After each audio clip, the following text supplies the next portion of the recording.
Well, welcome everyone to the Spiritual Brew Pub. I'm your host, Michael Camp, and I'm delighted to have with me Stuart Delony here, who is an author of this really hilarious and creative book called The Tribulation Survival Guide. Stuart, welcome to the podcast. Michael, great to be here. Yeah, I'm really glad that we're talking about this subject and your book, and I can kind of call it like a cathartic satire. It's it's it's got dark humor, it's got all kinds of things in there about the tribulation, about the rapture, about the end times, and about a lot of this end times theology that you find in evangelicalism and fundamentalism. And I think it's in the Bible, but there's also different ways to look at it. And the people who take things literally come out with this narrative about the end times. And of course, they're always claiming that we are in the end times. And these things haven't happened yet. But the way you approach it, I think, is really creative and clever. And you get people thinking. And as one reviewer said, I think it's satire with soul. It helps you. 1 minute you're laughing your head off, and the next minute you're like, wait a minute, maybe I need to rethink this. So I think you've done a really good job in the way you've crafted the book and the narrative. So I guess the first question I have for you, Stuart, is, why did you decide to write this book and the way that you wrote it? I guess I decided to write it in the way like satire, being able to approach a subject that is very divisive. And I grew up in evangelical circles as well too. I grew up where really my mom was into end times stuff and Revelation and all that kind of stuff. Always like obsessed with it. Always worrying like, ooh, Jesus is going to come back. Ooh, we should look at the moons. Which is just it's a drama factory. If you're constantly telling people like the end is maybe near, or that in all of this kind of stuff. And so I grew up around a lot of it, and it creates a lot of trauma around people. And I wanted to be able to find a way to be able to give people some sort of it's like a pressure valve to be able to laugh, and to be able to laugh at the trauma they grew up with, but also for them to be able to look at it again in different eyes. Because one of my goals was taking a lot of this rapture theology and teasing it out, just teasing it out to all of its limits. Because we never do that. We just assume, oh yeah, this makes sense. But if you look at it logically, no, none of this makes sense. It's ridiculous. And it's been put together in ridiculous ways. And so, yes, I wrote a book that is a deadpan survival guide that is not like trying to be overtly funny, but it's just very just under the surface. Making fun of it. Yeah, right. I think that it's very well done. And I guess you could have approached this as a serious book, and there has been some books that are written just on the end times and really critiquing the evangelical way of looking at it, and getting in more into the history and the culture of the first century, and why they were writing books like Revelation, and why Jesus made some statements and others made statements in the New Testament, or in the Old Testament for that matter, that sound apocalyptic and all that stuff. But you chose to write it with satire and comedy, and that was I think that's a very unique thing. But did you at one point think about doing a serious alternative like this? No. Satire all the way. This one I was writing a different book that I needed to edit, and it was a book that I began to start realizing that I have it like this other book in my head correctly. I understood it intellectually, but I didn't understand it enough in my heart.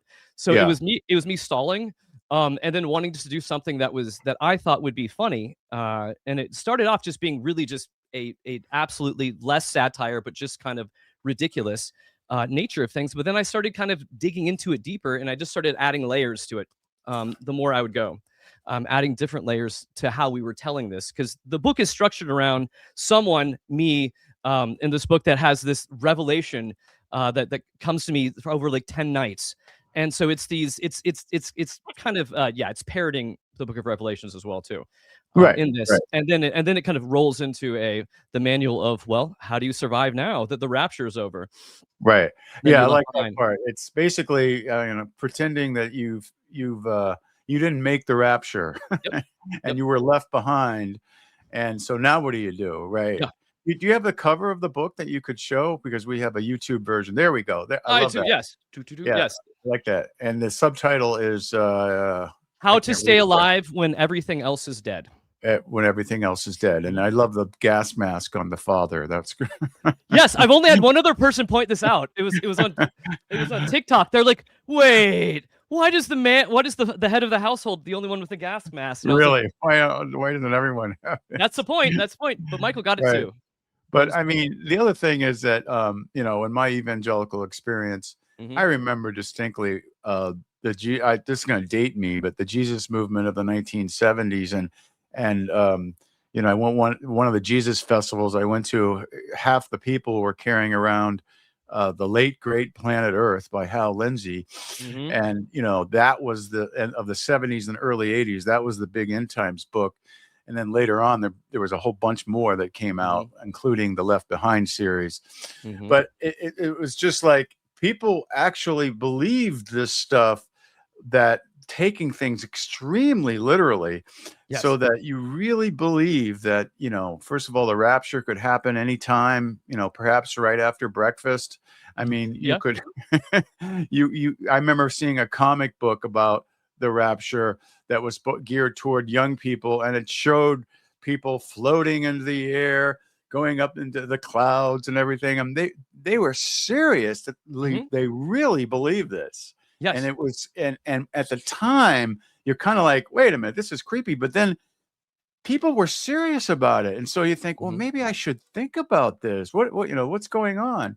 So it's just amazing to me that so many people have taken a literal interpretation of parts of the New Testament and made it into this doctrine, and then a prophecy about what's going to happen in our day, right?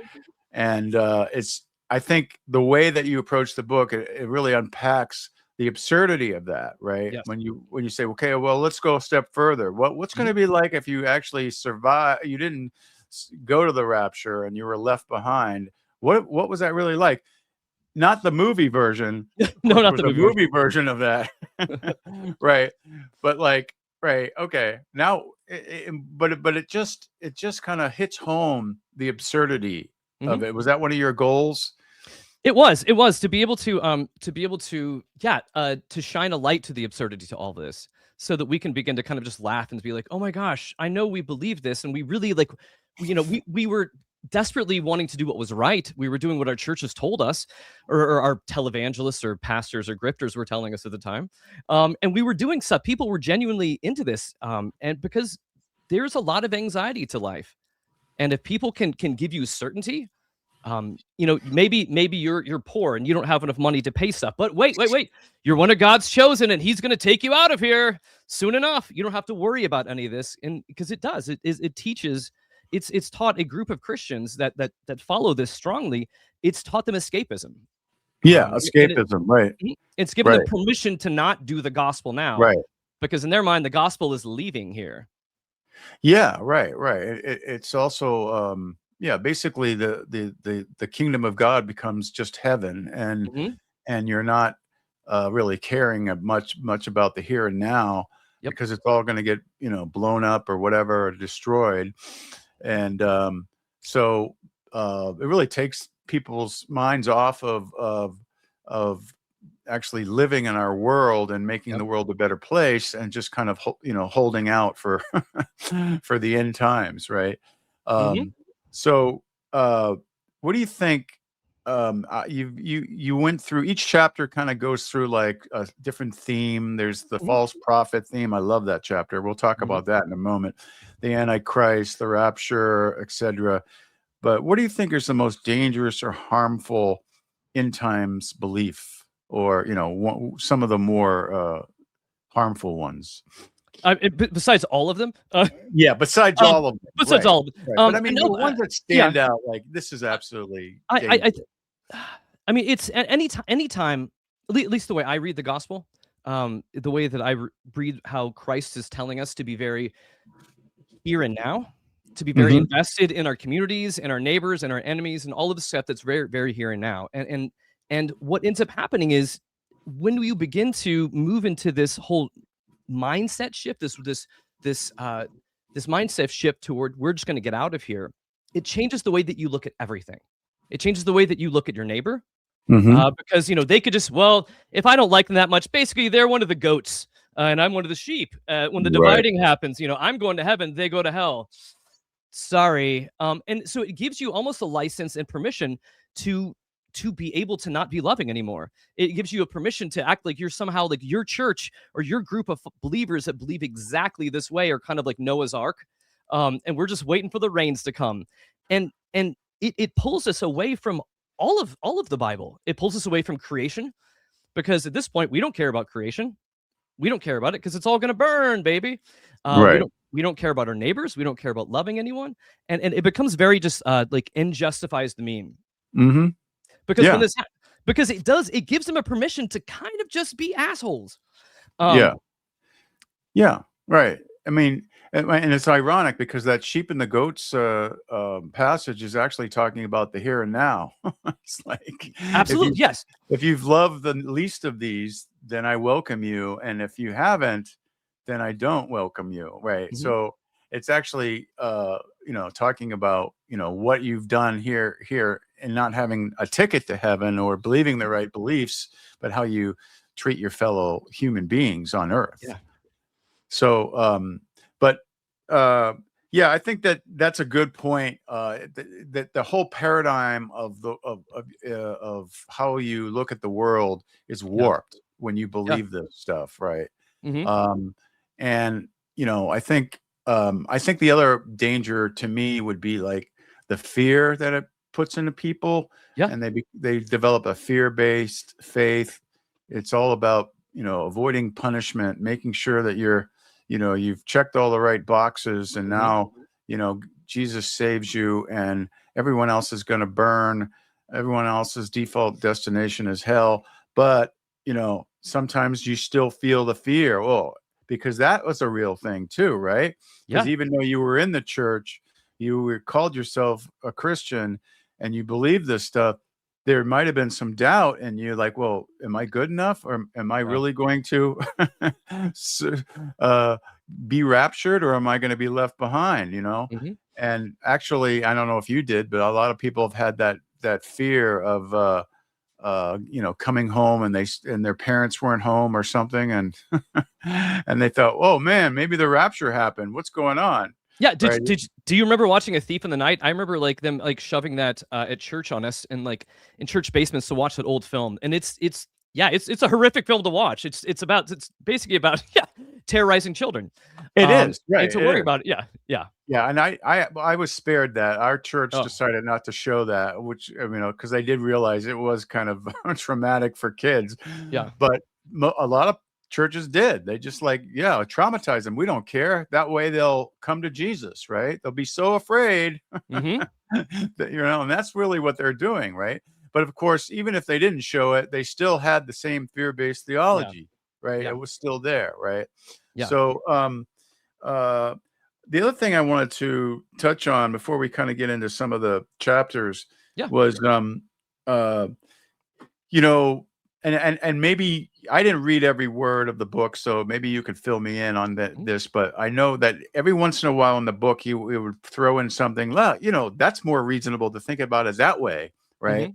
And so, what is a more historical explanation of end times narratives? If you were going to say to someone, okay, don't take it literally, but actually take it in its historical cultural context. And what did it mean back in the first century to read some of these narratives? Did they really believe this was going to happen, or was there something else going on? It was very much something else was going on. And I think most people don't realize that all of this whole like end times theology comes from the 1800s. Comes from John Nelson Darby in the 1800s, a guy that wasn't even theologically trained. He was a lawyer, and he was trying to look at ways to be able to kind of fit the Old Testament, the New Testament together, and make some sort of a I don't know, make a cookie cutter version of how we view the Bible, or a systematic version. And all of this is new. So like historically, you're talking about first century church, they would read this as apocalyptic writing. So this was writing against the empire. This is a writing style back then that was actually telling to a lot of the church, like, hold on, this is all we're doing here is anti-empire. Like to follow Christ is to be anti-empire. Mm-hmm. And a lot of us was warning that the church system, the temple system, was going to fall as well. And so this was it was a contemporary document that was for the contemporary church. And we've turned this into something that keeps us looking to the horizon, where it makes me feel like those, after Jesus ascended, it's like they keep looking up. Some of the disciples are looking up. And they're like, no, what are you doing? Get back to work. And I feel like we're at this situation of like, yes, Revelation makes us look up, but it just distracts us from actually doing the gospel. Right. So Yeah. that you make a good point, though, that the actual rapture theology wasn't developed until 1800s by this guy named Darby. Was it Scotland? I forgot where he was from. I think it was UK, but yeah, UK. So yeah, and it wasn't like people didn't believe in the rapture until then. It was a completely new concept, and when they read whatever scriptures that someone tags onto it and says that's the rapture, they were looking at totally interpreting it completely different. They weren't thinking about people going up into the air or something and floating up into the clouds, and then there being a 7 years of tribulation before Jesus returns and all this stuff. So the other point that is that I think if you read some of the biblical scholarship on the end times, like N.T. Wright and other people, you will realize that a lot or even take seriously Jesus's words about all these things. This generation won't pass away until all these things happen. He was talking about things that were going to happen in the first century. Yep. And then if you read a historian named Josephus, who basically wrote a history of the Jewish wars, it was called, you'll see the whole tribulation, you could call it, played out in the late 60s and early 70s AD, when there was the Romans came and besieged Jerusalem and ended up destroying the temple in Jerusalem, and there was years of war, etc. And things happened in the first century, not 2,000, 3,000 years in the future. Right? Yes. And so why in the world, why doesn't the church get the memo on that? That's what I can never understand, when I finally figured that was really the way most people were looking at it in the first century. It's interesting, because I think that if we're taught that scripture is inerrant, the inerrant word of God, that changes the way we look at the scripture. That changes the way that we look at it. If God is speaking consistently from Genesis all the way to Revelation, that would be very different. But also, if again, for those folks, you don't tease this to the logical conclusions, which would break things down. A lot of the theology that even those folks would have is that they would say they believe in free will. And so for an inerrancy to happen, God is somehow having to embody these humans, like avatar them, to where in that sense, if that's really what they're saying, that they're somehow like, and they're just writing on pages. And that would be the only way for inerrancy to totally make sense. And when you hold things inerrantly, like God is just knitting this one collective story that is perfect and has no contradictions whatsoever, it looks a lot different than saying, no, these were people that were writing this for a time period, and there's context behind this. Yeah. And the context for you connecting Daniel to all over here, that has nothing to do with it. Exactly. I mean, but you can do that with anything. I mean, I think you can take other books out of context and it becomes ridiculous. But with the Bible, it's okay to do that. Somehow. I know. It's crazy. What they do is they basically say, assume, okay, it's inerrant, it can't be wrong, and it's speaking to us today. And so all of it has to speak to us today. So everything you read, it can't be just for back then. It's got to be for us today. And so then you come up with all kinds of crazy ideas and notions. And that's what people have done. And so let's talk about a little bit about some of the craziness, okay, the wackiness of this whole rapture theology, end times theology. We are in the last days, we're the remnant. We're the that Jesus is going to return. And, okay, first of all, let's talk about, you have a chapter on false prophets, right? Who are the false prophets of, let's say, well, we could go back. I mean, we could go back to, back centuries, but who are the false prophets of our generation or close to our generation that you name? And I think you put it as the false prophet hall of shame. Yes. I go through a bunch of folks in there that have made these prophecies, because what fascinated me more than them individually was the fact that it's intellectually speaking. So think of this. This is what fascinates me. So you have someone that gets a following that predicts the end of the world is going to happen on this date or X date, right? You have a following, they give you money, all this other stuff happens. We're all waiting around at bated breath. And the date comes and the date passes. And then they just keep going and keep predicting more. So some of this, for me, is just, I can't tell if it's grifter mentality or if it's just, that's some theological balls you got on you, man, to tell people stuff that's going to happen. Because I know even in the late 80s, people were when they would hear these predictions, they would sell cars and stuff. They took it seriously into a disturbingly serious degree. Oh yeah. There was actually a Korean church that took it so seriously that after it didn't happen, some of them committed suicide or something. They were like, well, what the heck? This, they were just, this was supposed to happen and it didn't happen. What's going on, right? And so, and it's a lot for people to admit they're wrong. And I think it's hard, and it keeps them there in that system. Yeah, and because if you admit you're wrong, you could either go into nihilism and well, I guess it must be all wrong, or just have the shame of all that. So they have to double down. Oh well, it wasn't that. I was only off by this, but now I've made. One of the guys is named Harold Camping. Yes, Camping's in there too. Yes, Camping is in there. I mean, there's William Miller. My favorite is Edgar. I'm going to say his name wrong. It's Wisenot. Thank you. That's Wisenot, whatever it is. Wisenot, yeah. But yeah, he was the 88 reasons why the rapture will be in 1988, and then he had the 89 reasons why it's going to happen in 99. As well too. I was just like, dang. You've got a pair on you. Amazing. Well, what's even more amazing is why people in the church put up with it.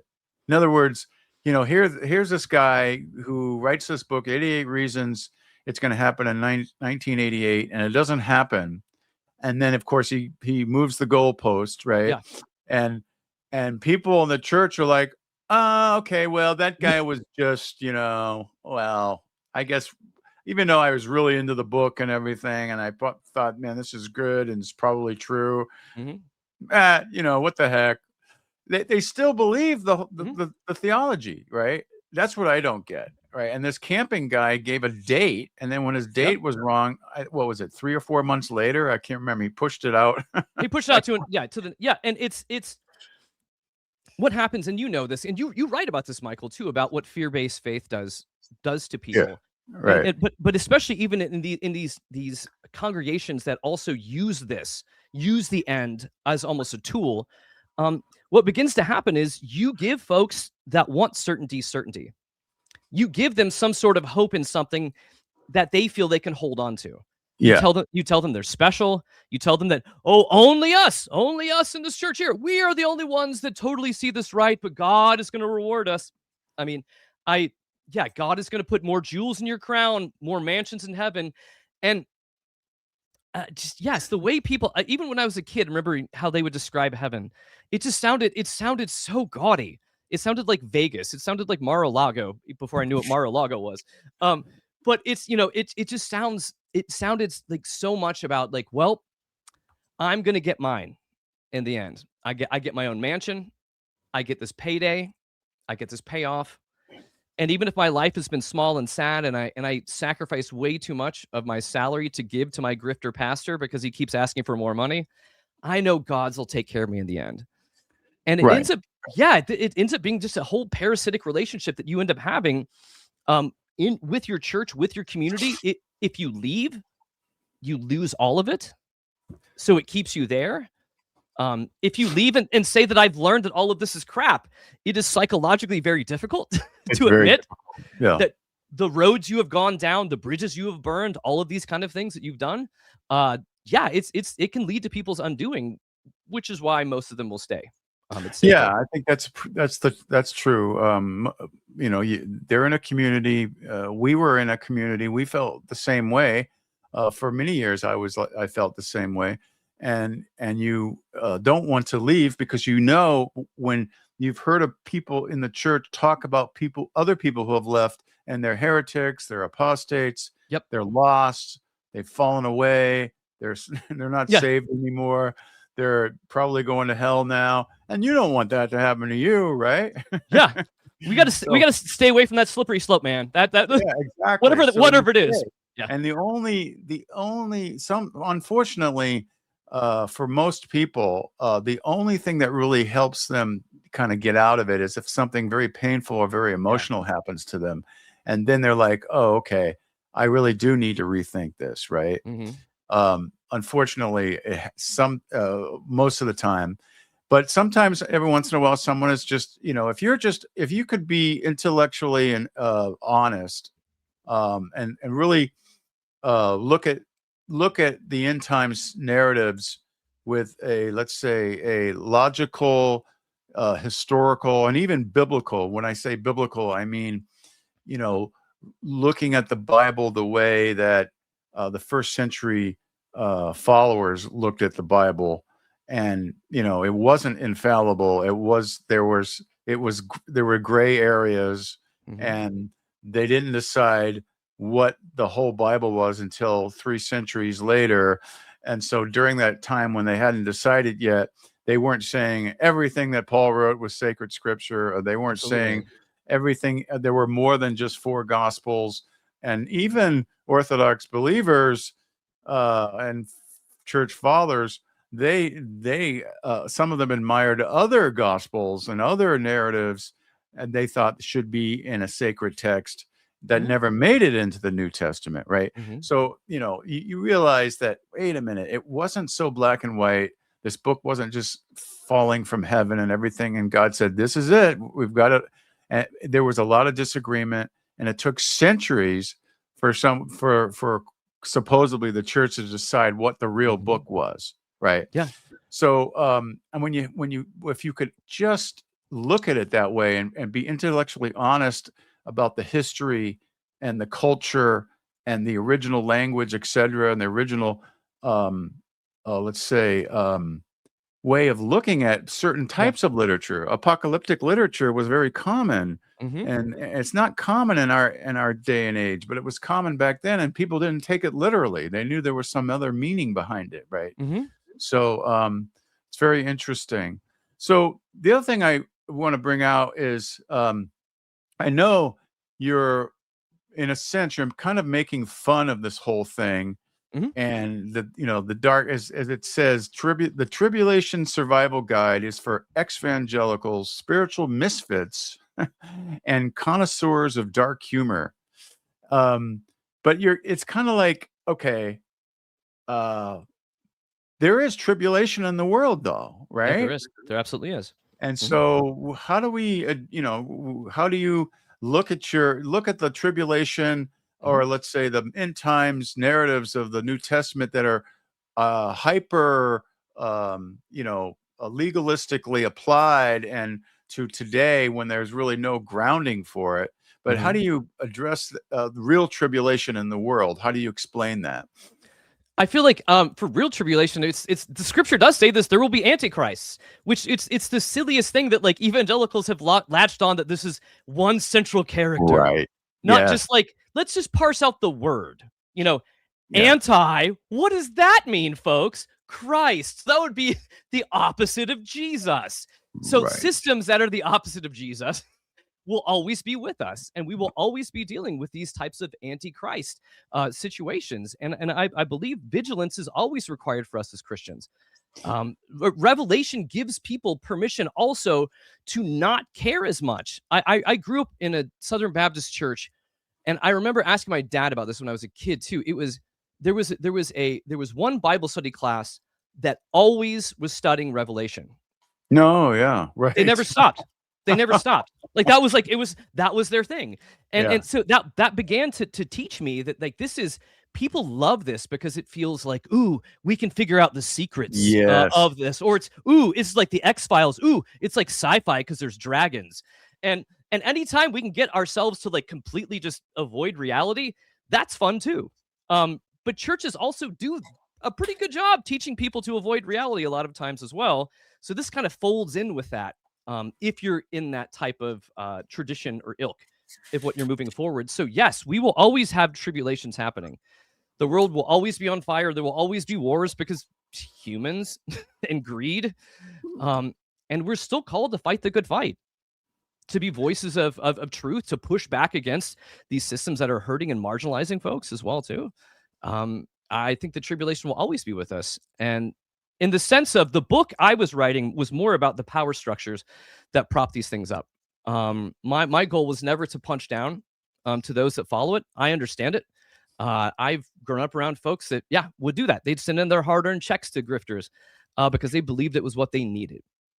But there's systems that perpetuate this. There's systems within the church. There's a lot of it because there's a lot of money to be had through end times preaching. Oh, I know. Books and seminars and everything else too. So it's crazy. That's what that's what we're swinging at in the book. Yeah. Yeah. And I think you've identified several very important points here. Number one, people get obsessed with the whole thing, just studying the book of Revelation, right? As if there's no other teachings of Jesus or something, right? That is really unhealthy. I mean, that is just so unhealthy. Everything. And it's actually closer to what I would call Gnosticism. Gnosticism was supposedly a heresy in the 1st century or 2nd century, where a group of people who call themselves Christians said, well, we have the secret knowledge. That's what you need to get saved. You get the secret knowledge. Yep. And the good stuff. And right. And so ironically, here we have all these people who are obsessed with the end times. That's what they do. They're going, I'm going to explain to you the secret knowledge that you only I have it. Yeah. Right. I've looked at all the headlines and I've looked at all the, the scriptures, and I'm a, Bible prophecy expert. And I'm going to tell you exactly what it means that, whatever the case, what was the meaning of 9/11 and how that was prophesied in the Bible or something, So these people become so obsessed with it, and that's Gnosticism. That's actually a heresy. It's like you get saved by having the secret knowledge. So I'll tell you a story. This is really crazy. I'll tell you a really crazy story. So early on in Trump's first term, I met this woman. She was the mother of my daughter's best friend's. She was my daughter's best friend's mother-in-law. Okay. Right. And so we were having a party over at our house, and we were just having a good time. And I met this woman. She was a nice woman, and she was articulate, and we started talking about politics. Then I found out that she was a Trump supporter, and I said, well, I really don't I don't like Trump at all. And here are the reasons, but I was being respectful to her. And so she starts coming on and going, well, Michael, you don't really know what's going on behind the scenes in the deep state and all this stuff. Right. She was starting to give me her secret knowledge. So guess what her secret knowledge was? What was her it? secret knowledge was that, most people don't know this, but, JFK Jr., not RFK Jr., JFK Jr. is still alive. Yep. He's coming back, baby. Yeah. And he's going to come back, and he's going to be Trump's running mate in the next term and the next election. Right.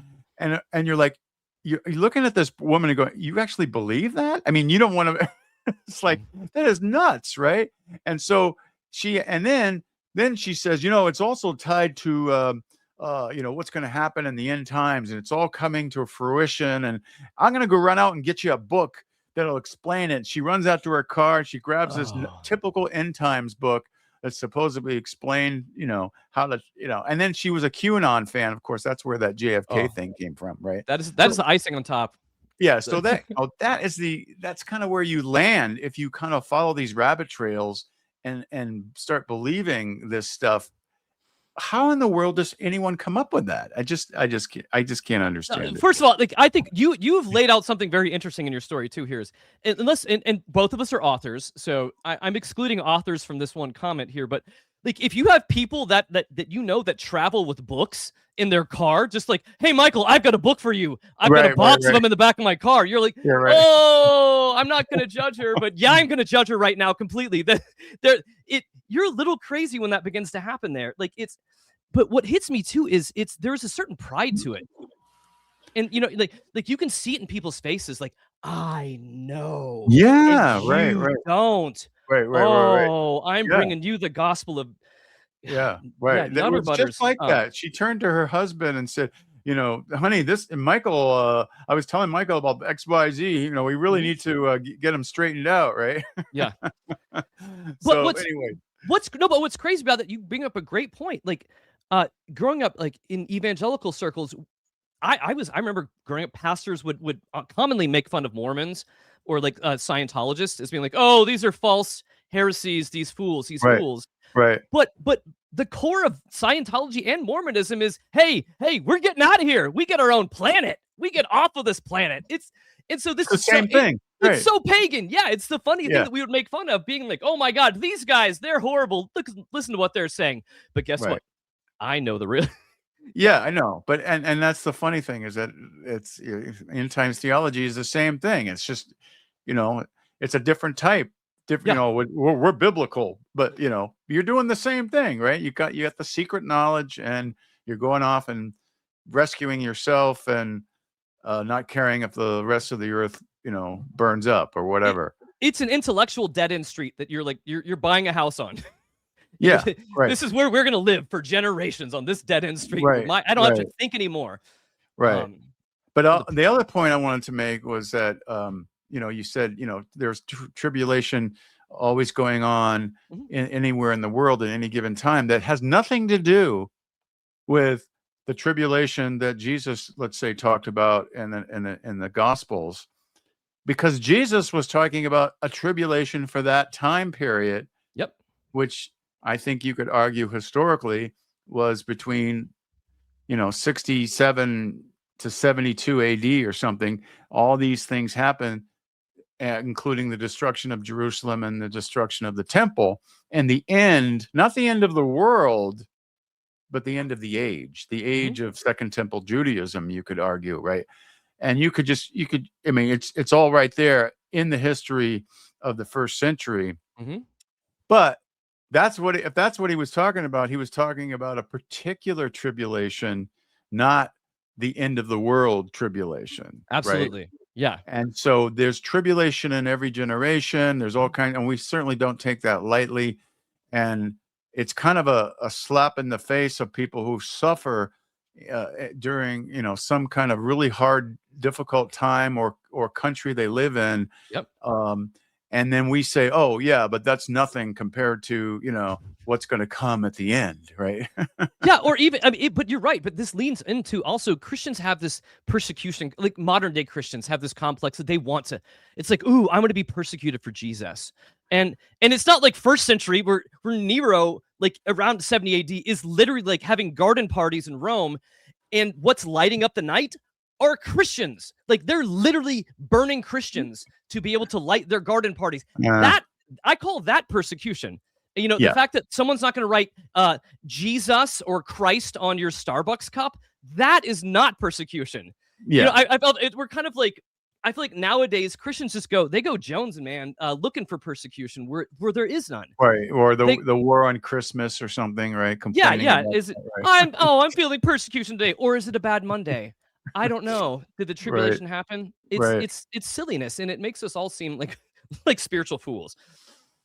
So why don't you share about one of the other chapters that we talked about, the false prophets chapter? What was your favorite chapter, or one that you think you want to highlight here?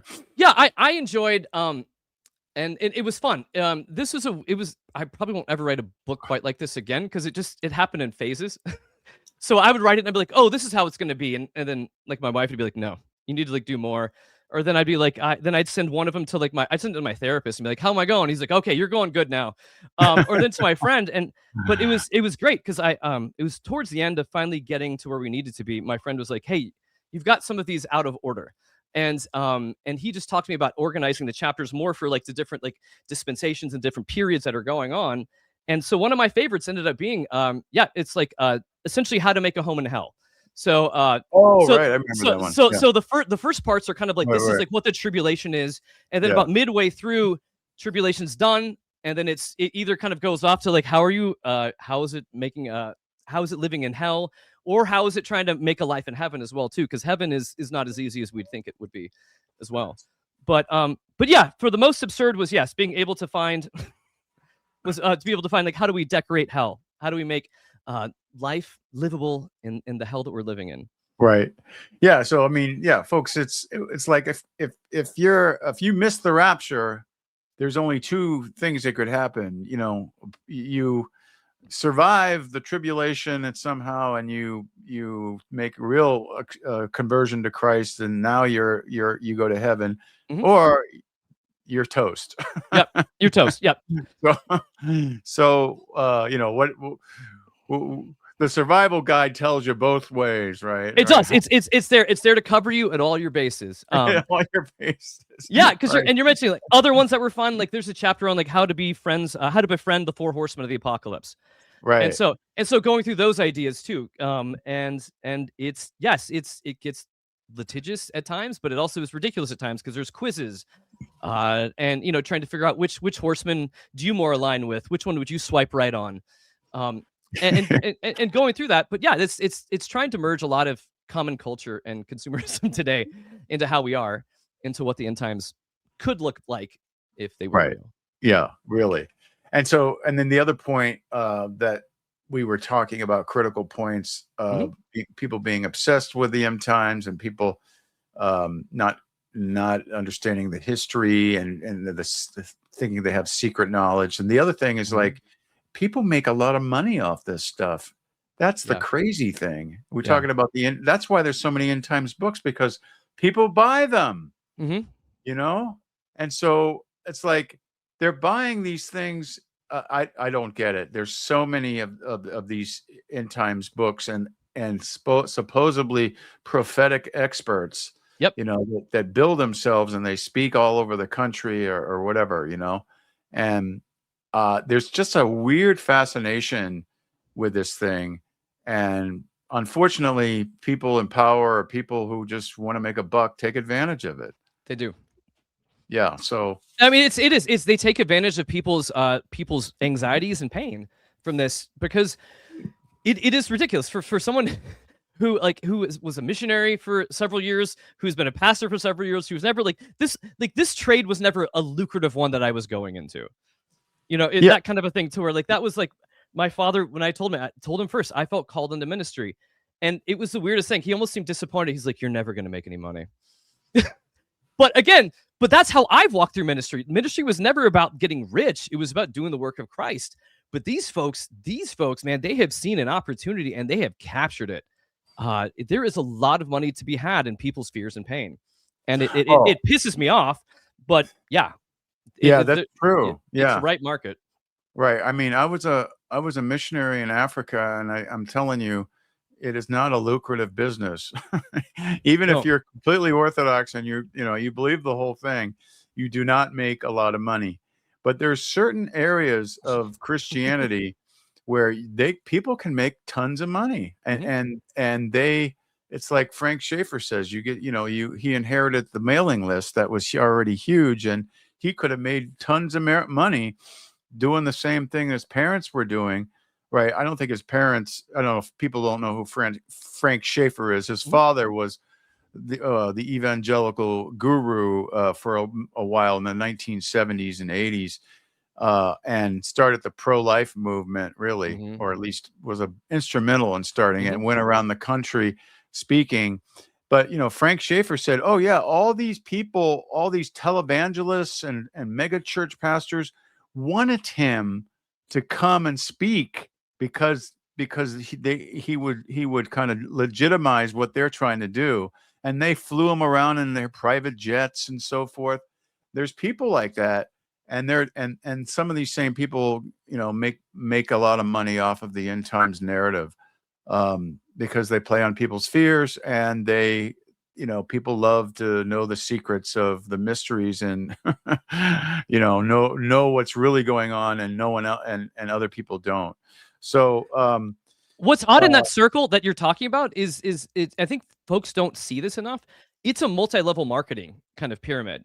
What happens in a lot of these, because again, you're going to have someone that's like, you're going to have like younger prophets that are wanting to suck up to ones that are more legitimized prophets, and it's this whole thing, this whole hierarchy of people wanting to be the top dog, and people screwing over everyone underneath them to be the best, the top, anything. But none of this has anything to do with God, which is, I know, but it's part of the culture, which is insane. Right. And it's also, I was in the charismatic movement for a while, and the charismatic movement is into this stuff, even though they may not always teach or preach the end times. It's always there. Prosperity preaching's adjacent to all of this as well. Right. It's all adjacent to it, but it's also, it's like, okay, there's going to be a great revival at the end. All right. So so we're going to fast and pray more, and we're going to have, actually, when I was in the charismatic movement, never dreamed it would happen, but there was this thing. Now there's stadium Christianity, where someone can just say, we're going to have a big event, and they get someone to, bankroll the renting of a stadium, and they'll almost fill it up, because there's people out there who are on the bandwagon and think, and unfortunately nowadays it's mostly pro-Trump people who think Trump is the the blessing from God that the evangelical church really needs, and some of them, of course, are believing that has something to do with the end times, right? Because the revival is coming, and we're going to purge the deep state, and we're going to do all this stuff, just like God laid out. We're gonna right. Just get like right. Yeah. And okay, maybe I was wrong about JFK Jr., but that doesn't matter. Yeah, we've at least got an RFK Jr. Right. Yeah. Right. Yeah. Right. So I didn't hear. The R and the J were off in the spirit realm when I was hearing the prophecy. So we'll take the JFK. Yeah. Right. I meant RFK. Right. Yeah. Right, exactly. Yeah. So what about I think maybe I don't know if you address it directly in the book, but people get traumatized by this kind of fear-based faith, and punishment avoidance. Everyone's trying to avoid punishment, right? And so, but how do you address that in the book at all, in a satirical way? Like, how people get traumatized by this, and I do. Well, those are two different questions. So for in the book's realm of just being a survival guide, it does speak about, yes, there is more to life, that there's more out there, that instead of focusing on stuff, go out, touch grass, like do something that actually matters, that is good for your soul. It does address that. What you're talking about is something that's even deeper, about just that kind of fear-based, what the toll does on being afraid of everything all the time, and assuming God is judging you all the time, and assuming that you're, we were born into sin, so we're already trash, so we're trash all the time. It does a lot to you, one, personally. It makes you begin to question who you are as a human. But it also gives people in power the license to kind of mess with you, and to keep you in a state of constantly going, well, maybe I didn't look at this right. Oh, maybe I'm bad, or maybe I'm this. And it just keeps you in this perpetual state of being led around by these grifter type pastors. But I mean, I think moving towards healing is being able to realize is that the world is hard. It's not going to get easier. and that I think that we don't have any simple answers to give you. And there's not an escapist. There's not like a secret pill that's going to make it easier and make it less hard. But I do think that us being able to be people that can grapple to neighbors, can grapple to community, can talk and wrestle through things together. I think those are the ways out of this kind of narrow-minded thinking. I think those are the ways back towards community and, honestly, yes, learning just to be a human. Like, if we believe that God created us, we're created in God's image, let's fully be human instead of just being these folks that are just driven by trauma and fear and just being reactionary pawns to other people's games. Yeah, and I think if you really dissect the love ethic of Jesus, then actually the New Testament actually says perfect love drives out fear. So there is something to that, right? So why are people are thinking that well, the way to drive out fear is to know that I've avoided punishment of some sort. Well, maybe the way to avoid fear is to realize that God is actually more gracious and loving and forgiving than you ever imagined. And love if Jesus taught us to love our enemies because God loves his enemies, then why am I worried about God punishing me all the time? Right. Yeah. All right. But that's the kind of thing that like breaks denominations in half, my friend. Right. And but it's liberating and it's beautiful, and people should know that. People should know there are ways out of this. People should know that that's the craziest thing. I feel like it's basically like what Christ was calling out the Pharisees for, was putting millstones around, like when he was like laboring people down. Like the Pharisees were laboring people down with all of these rules, all of the stuff that had nothing to do with living. And what ends up happening in these circles, folks can memorize as much scripture as possible. You can memorize the entire Bible, and it won't do you a lick of good until you start trying to actually walk out what it looks like to live as a Christian, to live as one that lives sacrificially in front of your neighbors. The words don't matter; they're not magic. You won't understand any of the wisdom, but you'll feel like a righteous prick because you can call out other people using scripture. But until you've lived it, till you've gotten your hands dirty, like in the soil of life and doing things that cost things of you, these are just words and they're empty. Right. No, you're right. It's not having the right doctrine or the right end times theology or, believing every word of the Bible or memorizing all the Bible. It's how you live your life, and whether you're living it in the loving way and, really trying to love your neighbor and love your enemy and be restorative rather than violent and retributive, Right. And so anyways, one last question. What do you want people to get out of your book? What's your goal? I would like, I guess, twofold. One, for those that have been through the church and traumatized by this, it is a healing thing that I've heard from other people, to be able to laugh at the pain that they've been through, to be able to and it is a way to put it in different perspective.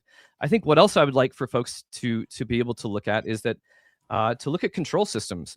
When we're talking about being a part of communities of faith or otherwise, be able to look at control systems that are around these situations, because some of these are not healthy. Some of these, if we can have our eyes open to either predatory pastors or to even ministries that seem to be preying on people as well too, PREY, not PRAY, doing that kind of posture, I think it should open our eyes up to more, and realizing that in the end is why I like swinging hard at those in power. We don't need them. Like the gospel was given to the common person. Like this is like Jesus was talking to uneducated people. The disciples were uneducated. And then we went and took it back and made it difficult. But the idea is Christ's words are not hard. They are very simple. Now, walking them out is hard, but it is interesting, and it will change you. And I think us just taking back our agency, that God does love us, that we don't have to live in fear, like you were mentioning, and that too, that let's just take the words of Christ seriously and go get into some good trouble. Yeah, right. Yeah, so I like it. I'm a non-religious spiritual coach, so I actually help people who are traumatized by religion or some spiritual abuse or some, they've been manipulated, they've been gaslighted, they felt like they've have some kind of a theology given to them that makes them not trust themselves. They think they're depraved and just, by themselves, they're not forgivable. And they have, you have to jump through some religious hoops or believe some penal substitutionary atonement theory in order to be saved. And people are traumatized by that. And so there's a place for helping those people walk through and address those traumas and then start retraining their brain to think differently and to focus more on the love ethic or the grace of God, and reject the retributive theologies, which is really the end times theology is kind of a retributive theology. It's like, the end times is coming, the judgment's coming, and you should be afraid, get on the right side, and then, get all the secrets that, to help you know what's really going to happen so you can feel safe. And that's not what was going on in the first century. It was a particular tribulation, right? But tribulation is all through history, and it's not just one thing at the end. And and I love the way that you bring out the humor to help people heal. It can help. That can help too, right? You end up laughing your heads off and going, "This is absurd. I can see it now." Well, yeah, because before, like, if for us even to have like growing up around this, if we were to have questioned some of these things, like in certain circles, oh my gosh, you're so bad. You need to go and pray, and you need to ask God for forgiveness for asking that question. As if God would punish us for having intellectual minds that have questions. Exactly. Right. Hey, it's a controlling paradox. It's a control thing. And if it doesn't make sense to you, it probably doesn't make sense. So, trust yourself, look at things with a critical mind. It doesn't, that means it's not negative. It means you're just trying to figure out what makes sense, what's logical. And actually, that's the way Jesus taught. He said, he taught in a way that use your mind, love God with all your mind, right? And don't just buy into things, etc., because you're trying to avoid punishment or something. So, Stuart, thank you so much for coming on our podcast. I want to recommend highly your book, The Tribulation Survival Guide: How to Stay Alive When Everything Else is Dead. It's a cathartic satire that will help heal you and make you laugh, and also challenge you to look at your worldview in a different way. So thanks, Stuart. How can they? I'm sure it's on Amazon. I know that. How else can people get in touch with you or learn more about your book? Yeah. Look for it on Amazon. For me, the easiest, it's easier than spelling my first and last name correctly. You just look up Snarky Faith. I think most people can spell that. So I think I have the market on that. So snarkyfaith.com will lead you to the website that can point you to the column that I write on Pathos, the podcasts and other work that I'm doing as well too. That's right. You have a good podcast as well. Yep.